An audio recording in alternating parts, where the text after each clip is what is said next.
이제 잠언이 오늘로써 끝이 나는데요.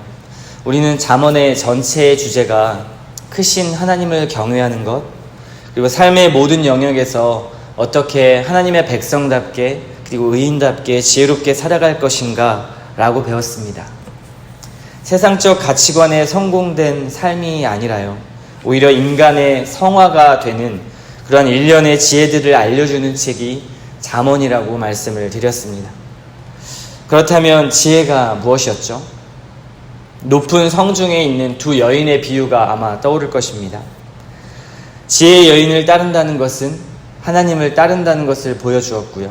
그리고 우매한 여인을 따른다는 것은 우상을 섬기는 것이라고 말씀을 드렸습니다. 다시 말하면 지혜의 근본은 하나님을 경외하는 것이라고 성경은 말씀하고 있습니다. 잠언 9장 10절에 이렇게 이야기하고 있는데요. 여호와를 경외하는 것이 지혜의 근본이요 거룩하신 자를 아는 것이 명철이니라. 우리가 생각하는 삶의 대처법, 또 어떻게 하면 성공을 할 것인가, 어떻게 하면 좀 더 나은 삶, 남에게 인정받는 삶이 될 수 있을까 할 때, 그때 잠언서를 뒤지는 것이 아니라요, 오히려 지혜의 근본이신 하나님을 바라보며 잠언을 읽어야 한다라는 것입니다. 참 지혜는 거룩하신 하나님이 누구신지 말씀을 통해서 더 알고 깨달아가는 것이고요. 그리고 그분을 경외하는 삶을 사는 것, 이것이 잠언의 핵심 주제입니다. 그래서 세상 사람들에게는 오히려 이 지혜가 참으로 미련해 보일 수 있어요. 그리고 바보처럼 보일 수 있는데요. 그럼에도 이 지혜를 따르는 일에 여러분의 인생의 방향을, 그리고 저의 인생의 방향을 설정하는 것이 지혜로운 일이라고 하나님은 말씀하고 있습니다.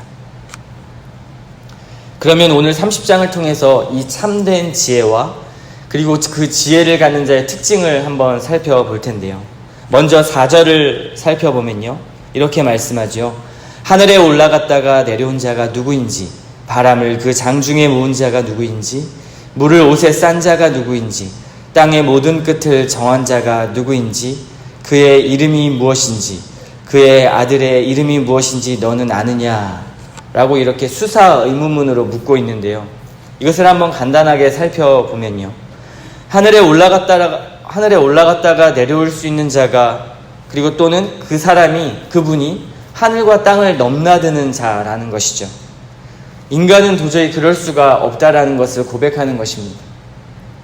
참으로 하늘과 땅의 간격은 너무나 커서 도저히 측량할 수가 없지요. 하늘과 땅의 간격만큼 하나님과 인간의 간격이 크다라는 것을 고백하는 것입니다. 바람을 모을 자가 누가 있을까요? 바람은 어디에서 부는지, 또 어떻게 어디로 가는지 아는 자가 없다고 성경은 말씀하고 있습니다. 임의로 그 바람이 불어서 어디로 가는지 모르는 것이 바람인데요. 그런데 그 바람을 모을 수 있다는 것입니다. 물을 싼다는 의미는요, 욥기 26장에 보면 물을 빽빽한 구름에 싸시는 분이 하나님이시다라는 표현이 있어요. 그때 그 표현이 등장하는데요, 본문의 옷은 바로 이 구름으로도 표현할 수 있습니다. 쉽게 이야기하면 하나님만이 이 비를 구름에 쌀 수 있는 분이다라는 것을 이야기하고 있는 것이죠. 지금 이 4절은 무엇을 이야기하고 싶은 것일까요? 하나님과 인간은 도저히 비교할 수 없는, 비교 가치 대상이 아니다. 하나님과 인간은 너무나 간격이 커서 도저히 대응할 수 없는, 비교할 수 없는 그러한 피조물이다라는 것을 이 아굴은 이야기하고 있는 것입니다. 하나님이 창조한 인간이라는 사실, 그리고 이 위대한 자연조차도 하나님이 창조하셨고 하나님이 만드셨다라는 것을 아굴은 강조하면서 수사 의문문으로 이렇게 이야기하고 있는 것입니다. 그래서 아굴은 자신을 어떻게 표현할지 몰라서요, 짐승이라는 표현을 사용합니다. 짐승은 하나님을 인식할 수가 없지요. 생존 본능의 능력만 있을 뿐 사실 하나님을 따르는 삶의 지혜라고는 전혀 찾아볼 수가 없는 거예요. 철저하게 자기 중심적인 삶을 살아가는 것이 바로 짐승입니다. 이러한 아굴의 고백은 높으신 하나님 앞에 자신을 살펴보고 묵상해보니까 짐승과 같다는 거예요. 너무 미련하고 지혜도 없고 그리고 나약한 하나의 인간일 뿐이라는 것이죠. 이때 이 태도가 너무나 중요합니다. 위대한 자연을 주관하시고 그리고 세상을 통치하시는 그 왕 앞에서 자신을 높이거나 어떠한 자신의 잘남을 인정하는 것이 아니라 나약한 자신의 모습을 인식하고 죄인임을 인정하는 거예요. 그리고 겸손하게 그 앞에 자신을 내어놓는 것이죠. 너무 관념적인 이야기처럼 들리시나요? 그런데요, 이러한 깊은 정체성의 고백이 없이 막연하게 하나님 앞에 기도하여 응답받고 그리고 삶의 문제가 해결되고 그렇게 삶을 평안하게 살아가는 것, 그러한 하나님, 그러한 평안을 주시는 하나님으로 축소시켜 버린다면요, 결국 그러한 신앙은 결정적인 믿음의 시험대 앞에서 무너지고 흔들려 버린다라는 것입니다. 그런데 이렇게 자신의 정체성을 인식하고 하나님의 주권을 인정하고 그리고 그분을 경외하는 깊은 신앙은요, 흔들릴 수는 있지만 다시 일어설 수 있는 신앙입니다. 넘어질 수는 있지만 다시 하나님 앞에 오뚜기처럼 일어서는 것이 바로 하나님의 주권을 인정하고 하나님의 깊으신 경외함을 날마다 고백하는 신앙입니다. 하나님의 주권을 인정한다라는 것, 이것이 무엇일까요? 본문은 그것을 잘 설명하고 있는데요, 5절과 6절을 한번 살펴보도록 하겠습니다. 하나님의 말씀은 다 순전하며 하나님은 그를 의지하는 자의 방패시니라. 너는 그의 말씀에 더하지 말라. 그가 너를 책망하시겠고 너는 거짓말하는 자가 될까 두려우니라. 하나님의 주권을 인정하는 것과 그리고 하나님을 경외한다라는 것은 동의어인데요, 그런 자들은 아굴처럼 하나님의 말씀이 순전하다, 하나님의 말씀이 진실하다, 하나님의 말씀이 고결하다라고 고백하는 자라는 것입니다. 하나님을 의지하는 자라는 거예요. 그리고 하나님의 말씀이 순결하고 진실하다고 느끼는 자, 그리고 그의 말씀에 가감 없이 더하지 않는 자라는 것입니다. 진실하고 순결하고 고귀한 것은 우리는 어떻게 해야 될까요? 당연히 취해야 하고 가져야 하는 것이 맞습니다. 왜냐하면 진실하기 때문에, 순결하기 때문에 그렇습니다. 그런데 말씀이 이와 같다라는 거예요. 하나님의 말씀이요. 그 진실함에, 그 순결한 그 말씀에 인간의 생각과 인간의 경험과 그리고 너의 뜻을 더하지 말라라는 것입니다.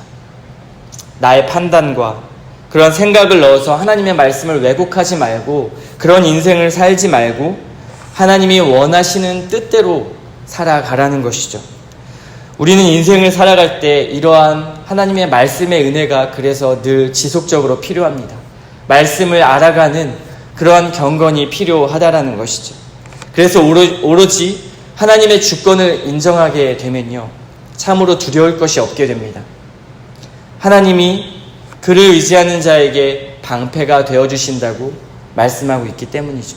하나님의 말씀은 순결하고 진실하기 때문에 우리 하나님을 의지하는 자는 방패가 되어주신다는 그 하나님의 말씀이 지금 이 시대에 우리에게도 이루어진다라는 것입니다. 제가 가끔 꿈을 꿀 때가 있는데요, 꿈에서 때로 제가 꿈을 꾸고 있다는 사실을 알 때가 있습니다. 꿈을 꾸면서도 그 꿈 속 안에서 이것은 현실이 아니라 꿈일 거야 라는 인식을 할 때가 있습니다. 그때는요, 하늘을 막 날아다니기도 하고요, 전쟁터에 나가서 영웅이 되기도 하고 그리고 더 담대해지는 제 자신을 꿈속에서 발견하게 됩니다. 여러분도 그런 경험 아마 있으실 거예요. 어차피 꿈이라는 것을 알고 죽지 않는다라는 것을 알고요, 더 용기 있게 나가는 것이죠. 그 안에서 제 마음은 죽지 않을 것이라는 그 신뢰와 안정감, 이거는 꿈일 거야 라는 그런 용기를 갖게 될 때가 있습니다. 하나님이 함께 하시는 이 방패가 이러한 느낌과 비슷하지 않을까요? 적절한 비유인지 모르겠지만 하나님이 방패가 되어주심을 알고 세상 속으로 거침없이 나가는 나그네 인생을 사는 것입니다. 무언가 난 이렇게 살아도, 하나님의 말씀대로 살아도 지금은 고난이 있어도, 지금은 어려운 일이 있어도 하나님께서 막아주실 거야 라는 그 안정감, 그리고 그 힘으로 살아간다라는 것이죠. 이렇게 단순하고 이러한 강력한 지혜의 보물이 세상에는 아무리 찾아도 있을 수 없는데요, 왜 우리는 이것을 신뢰하지 못하고 100% 믿지 못하는 것일까요? 그 이유 중 강력한 것 중 하나가 바로 성경은 탐욕이라고 말씀합니다. 자족함이 없기 때문에 그런 것이라고 이야기하는 것이죠. 십계명에도 탐욕에 대하여 강력하게 권고하는데요. 오늘 7절부터 9절까지의 말씀이 그 내용입니다. 우리 다 같이 한번 읽어볼까요? 내가 두 가지 일을 주께 구하였사오니 내가 죽기 전에 내게 거절하지 마시옵소서. 곧 헛된 것과 거짓말을 내게서 멀리하옵시며 나를 가난하게도 마옵시고 부하게도 마옵시고 오직 필요한 양식으로 나를 먹이시옵소서. 혹 내가 배불러서 하나님을 모른다 여호와가 누구냐 할까 하오며 혹 내가 가난하여 도둑질하고 내 하나님의 이름을 욕되게 할까 두려워함이니이다. 아굴은 삶이 부해서 너무 편해지면 하나님을 잊는 것을 두려워하죠. 반대로 삶이 너무 힘들고 가난하고 찌들어서 그러한 절망 때문에 하나님을 떠나려는 것도 경계하고 있습니다. 이것이 구체적인 사람의 성향이라는 거예요. 부한 것을 더 추구하는 이 탐욕, 또는 없어서 더 가지려는 그 마음의 탐욕은 인간에서 벗어날 수 없는 가장 큰 우상 중에 하나이고요. 가장 큰 유혹 중에 하나라는 것입니다. 아굴은 이것을 파헤치고 있는 것이죠. 여러분은 어떠십니까? 자족함 없는 인생, 끊임없이 사람들로 하여금 자신의 노력으로 하나님의 복을 얻으려는 그러한 결심으로 살아가는 사람들, 그러한 사람들은 이러한 물질의 부로 만족하려고 합니다. 더 많은 것, 더 좋은 것을 얻으려는 것. 돈을 열심히 벌어도 만족할 만큼 통장에 쌓이던가요? 그렇지 않습니다. 부모의 소원대로 자녀가 모든 것을 다 해내고 잘 자라주던가요? 그렇지 않습니다. 이러한 우리의 애쓰는 만족들은요, 노력하면 노력할수록 손가락들 사이로 빠져나가 버리는 것이 우리의 인생임을 우리는 욥기와 시편을 통해 보았습니다. 이것을 추구하는 것은요, 강력한 보물인 참된 지혜에서 더 멀리 벗어나게 만들어 버린다는 거예요. 물질이든 자녀든 직장이든 사회든 하나님을 경외하기보다는 더 얻으려 하고 더 인정받으려 하고 더 나은 무언가를 찾으려는 욕심 때문에 그렇기 때문입니다. 그때 하나님이 우리에게 하시는 말씀이 있습니다. 이렇게 말씀하시죠. 나의 사랑하는 아들아, 나의 사랑하는 딸아, 없어질 것에, 허무한 것에 집착할 필요가 없단다. 그것이 없어도 내가 너에게 가장 큰 기쁨을 허락해 줄 거야. 그것이 없어도 내가 너에게 가장 큰 만족을 줄 거란다. 그러니 자꾸 보이는 것에 너의 마음을 빼앗기지 말고 보이지 않는 내가 가장 우선순위가 될 수는 없을까? 내가 일하는 것을 신뢰해 줄 수 없겠니? 내가 소중히 여기는 것들을 너도 소중히 여기면 좋겠구나. 라고 이렇게 성경은 계속해서 우리에게 말씀하고 있습니다. 의인의 특징은요, 자족하는 인생입니다. 지혜로운 현숙한 여인의 초대를 따르는 자가 결국 그 소유에 만족하는 삶을 살게 되는 것이죠. 궁핍하고 인생이 고달프고 어려운 자에게 물질과 마음을 나눠주는 사람, 그런 마음을 가진 자가 바로 의인이라고, 지혜로운 자라고 잠언은 표현하고 있는 것입니다. 아굴의 이름 뜻이 있는데요, 히브리 말로 히브리 이름의 뜻이 나는 나그네이다 라는 뜻이 있습니다. 나그네 인생은 쌓아둘 곳이 없죠. 그저 하루 묵고 그리고 하루 먹고 그렇게 자신의 갈 여정을 하루하루 걸어나가는 것이 나그네 인생의 길입니다. 그래서 베드로 전서는 우리의 인생을 나그네 인생이라고 표현했습니다. 나그네 인생이 곧 하나님을 경외하는 삶의 인생인 것이죠. 연약한 인간이 하나님의 나라의 순례 여정에 들어섰다라면, 그리고 그 소망을 향해 나아간다면요, 그분을 경외하는 마음으로 그 여정을 기쁘게 나아가야 할 것입니다. 그것이 곧 우리의 마지막 최종 목적지이기 때문에 그렇습니다. 자꾸 뒤를 돌아봐서는 안 된다라는 거예요. 자꾸 그 길을 벗어날 때 우리는 사실 더 큰 공허함과 더 큰 어려움을 맞이하게 될 거라는 겁니다.